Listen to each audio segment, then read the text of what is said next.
My name is Lydia Webb. Mrs. Burrows will be with you directly. It's a pleasure, Miss Webb. Notorious Portefoy. And this is my associate, Mr. Sagacious, Jonathan Sagacious. Miss Webb, it's a pleasure. May I take your hands? Yes, ma'am. Thank you. Mrs. Burrows will be with you directly.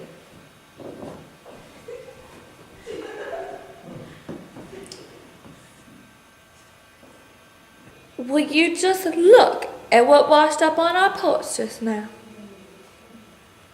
Who in the world is that? I've never seen him before in my life. Clearly one of Father's social experiments. Most likely a riverboat gambler or a land speculator. Father is always so drawn to the best society has to offer. Rosa! I have to agree with Rosa. If that man is not carrying a pepperbox revolver and a boot knife, he is missing an excellent opportunity to do so.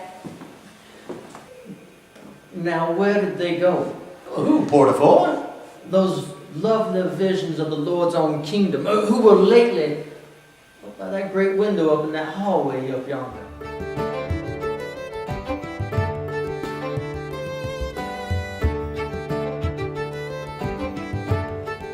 Thought, Portefoy, that one could only speak of the Lord if one had not sold his soul to the devil. Well, I haven't signed any papers yet. Although I may have to do so if that lovely vision of femininity doesn't descend that flight of stairs and come join us presently. My, she is delightful. Those are Burwell girls, Portefoy. Their grandfather was secretary to Thomas Jefferson in his first term. You remember Thomas Jefferson, don't you, Portefoy? That's who our soon-to-be president was named after, Mr. Jefferson Davis. Sir, you need to show some restraint in looking at those girls. Well, I am a gambler. As my name implies, danger is part of my profession.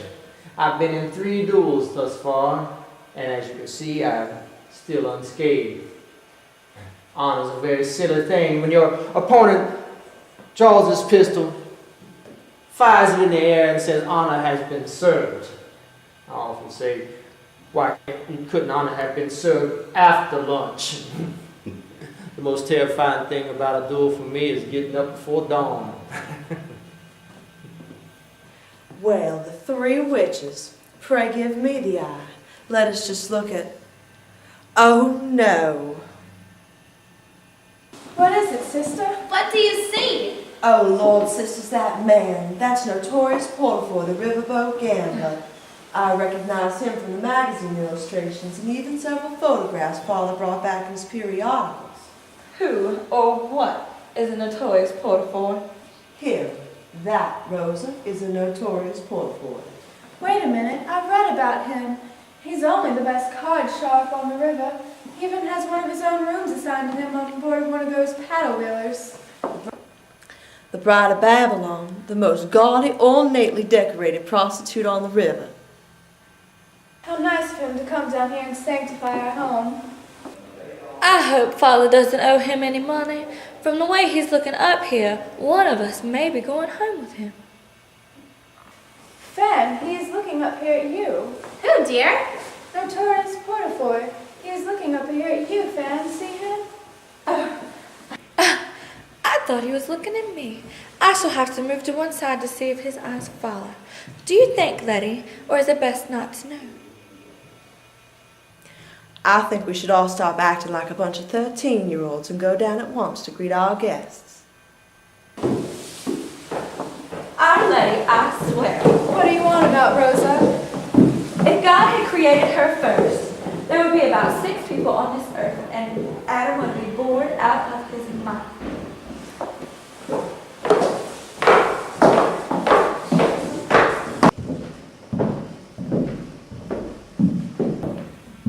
You, my dear lady, must be Rosalie Burrow. Indeed, sir, if you insist upon it. However, you have the advantage over me, I fear. You know my name, but I do not know yours, if you are not notorious. And if so, sir, for what are you noted? Dear lady, I'm notorious for many things. But tonight I am simply Notorious Portefoy at your complete service. Charmed, sir. A friend of ours? Indeed, miss. And your father was very much a friend of mine this past several months in New Orleans. I often heard him speak of Avenel, but never of his youngest daughter, to the point that I should now have expected. And why is that, Mr. Portefoy? Why, your beauty transcends even magnolia blossoms themselves. I should have thought that you would have been in every one of his thoughts of home, and that your name would have begun every sentence that contained the word Virginia. Oh, Mr. Portefoy, perhaps if you knew me half as well as he, you would not think half so highly of me either. Would not happen, Fair Blossom. You see, I'm a foolish man, and my world revolves around beauty. So how could beauty ever offend me? Master Portefoy, perhaps you would care to join the gentlemen on the front porch. They are enjoying bourbon and cigars.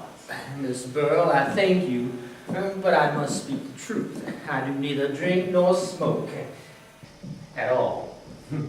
It is one of the devices I attribute to my success at the tables. You would not believe how it disconcerts an opponent when you don't have to rely on any vices.